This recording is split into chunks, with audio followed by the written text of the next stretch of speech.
overcome challenges and learn from our mistakes.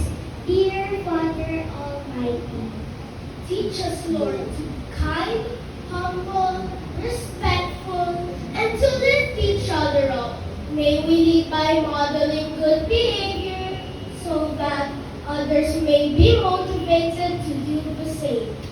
we also thank you for our parents, teachers, and school leaders who guides us, supports us, and believe in us that we can do better as we grow. Lord, let them be our guiding light so that we in turn may serve as the light of our school and our home.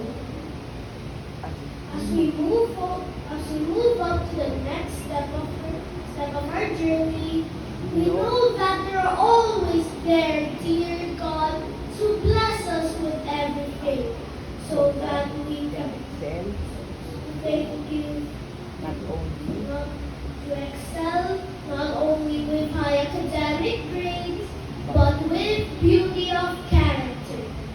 we ask you We ask you fervently, dear Father Almighty, to bless us as we perform our poem, songs, and dances that will mark the importance of and add glitter to this moving up ceremony of grades 3 and 4.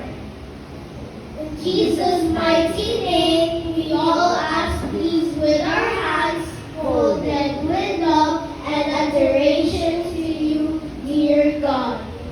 Everybody say amen. Let us love our